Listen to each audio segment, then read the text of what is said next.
Hi, I'm Portuguese, or you can call me Cyborg or the Kraken Man. This dude has 100,000 crack. What? Mod Soffan yesterday has blessed us with her proposed wilderness expansion project she's been working on, and it looks pretty cool. From bosses that are just as challenging as Fasani's Nightmare to others that aren't as challenging, skilling methods, best in slot weapons, layered locations, great money making methods, so everyone naturally loves it. Well, actually no, there's very mixed opinions due to one simple fact. The location. People nowadays just aren't that into having to be forced to go into the wilderness. To be fair, it's understandable.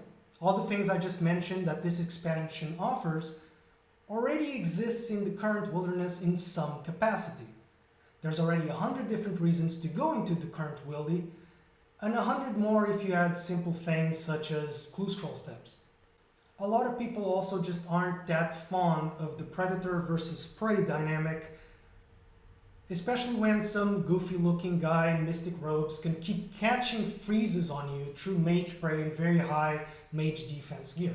Now, I have a very Alex Jones style theory on one of the reasons why wildy only content has been pushed quite a bit these last few years, outside of simply appealing to PKers. It's an indirect effect on what, in my opinion, is the worst change made to old school RuneScape's history, the change to death mechanics. Before, you die and you better get back to your items in a minute or else the items are gone. Nowadays, everywhere in the game sort of feels a bit like a safe space compared to back then because, well, you can just bring your best gear possible the first time you engage in PVM content because there's nothing to lose. At best, you're going to lose 100k cash if you died in some sort of instance. So before, people would have to get used to it in welfare gear, gradually upgrade their gear and their risk as they become more comfortable with the content. And this maybe indirectly also gave more of a purpose to mid-level gear. Nowadays, it's either blowpipe or T-bow. There's a massive gap in money. Obviously, there's some other things, but to illustrate the big gap that exists between usefulness. So, in essence, one thing that made old school RuneScape more unique compared to the other MMOs has been long gone, and it's understandable why they did it.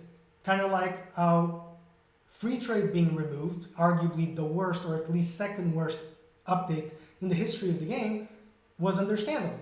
One was to avoid lawsuits and credit card fraud. The other, to basically bend over to a few abusers who were DDoSing the server. But even if nowadays we were to get better servers, it's unlikely that this will change.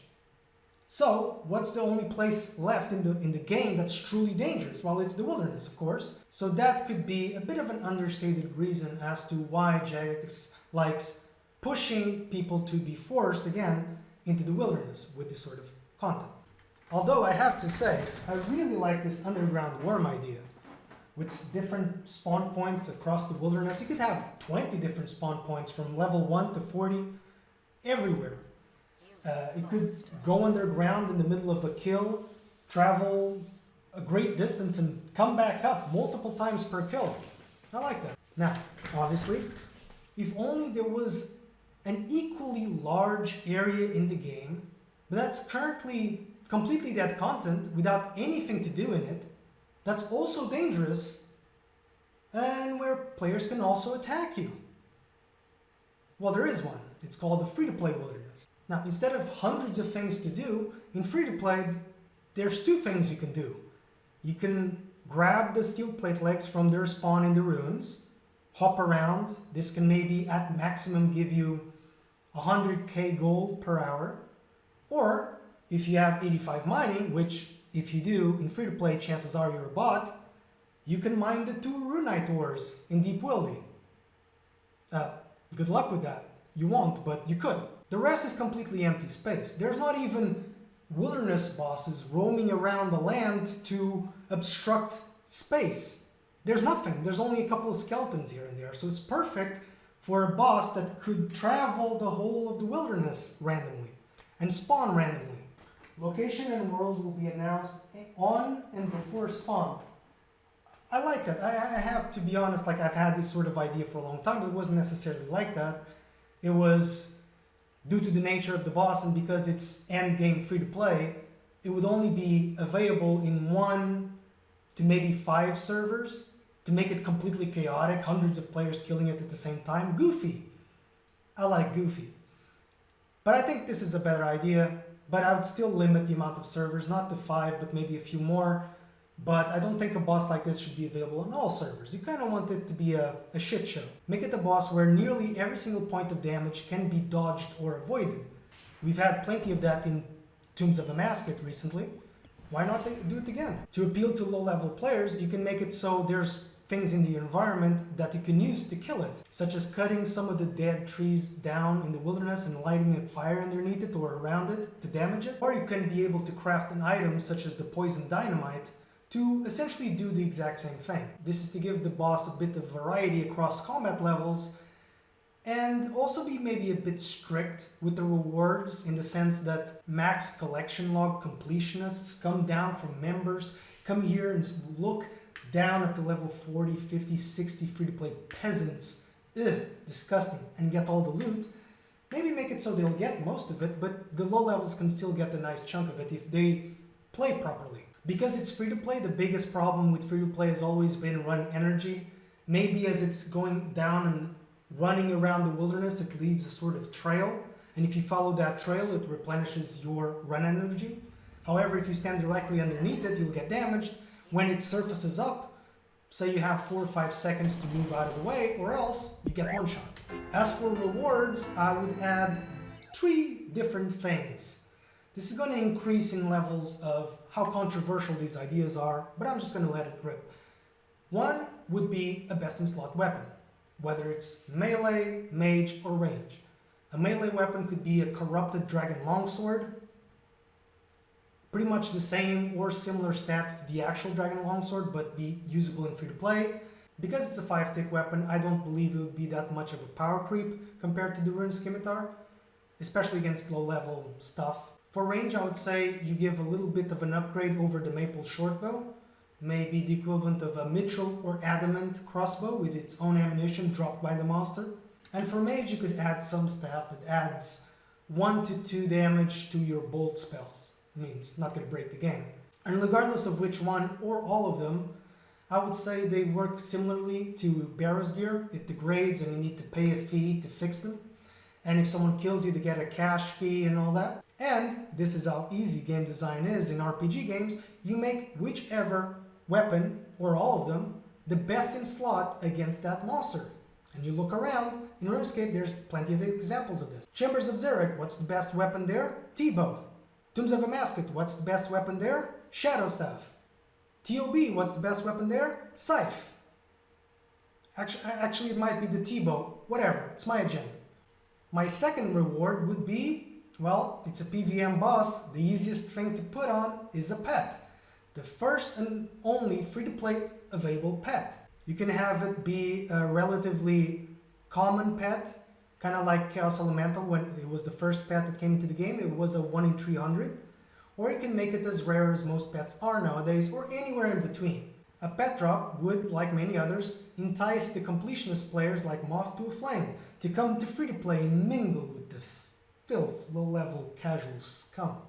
And third, and this is the most controversial, in fact I wouldn't even put this drop on the collection log, because I would have this be 2 times as rare as the pet, or even more. And this idea is what makes me a genius or a moron. It would be an untradeable bond. A very rare chance at getting an untradeable bond. And when you die, you keep it. This is so there's no shenanigans of players trading it to other players, selling it. It wouldn't be something that's realistically grindable. I would purposely make the drop rate be a bit too rare so that by the time you hit the drop rate, you've already invested hundreds of hours into this thing.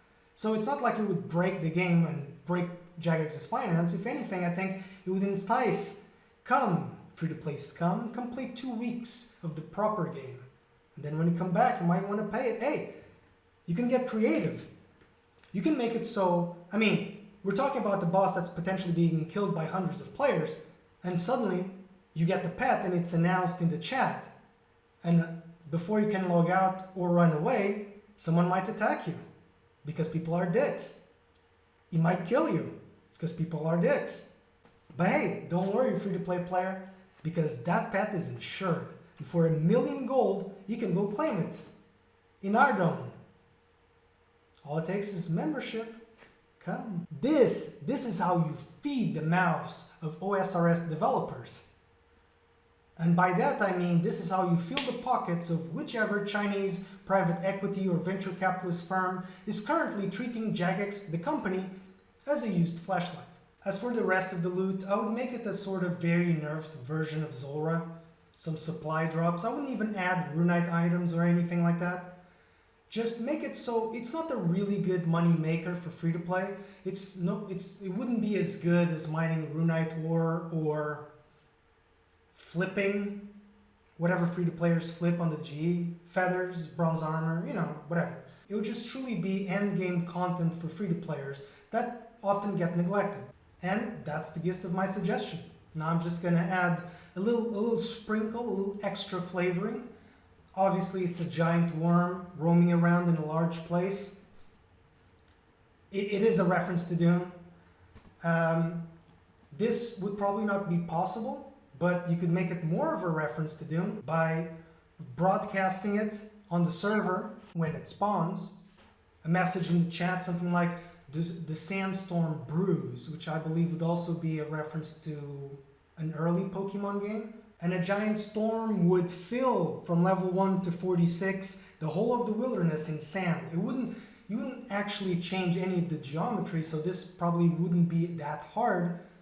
All the NPCs would stay the same. It's just covering the wilderness in sand. And to potentially, perhaps, I guess, I doubt it, avoid copyright issues with the new Dune movie that's going to come out next year, you could name this sandworm something like Shub-Niggurath, which is this god monster thing from H.P. Lovecraft's work. And also it's the final boss in the original Quake, so we're all in the references. All we're missing now is 1 or 2 Monty Python references. I mean, they sprinkle those everywhere, so bam bam. So, terrible idea, or am I a giga genius? Let me know, comments, you can DM me on Discord if you'd like. And I'll see you on the next video, whenever. Thanks for watching. Oh, and now that it only takes 70% for a poll to pass, repoll the artisan skill and make it available in free to play as well.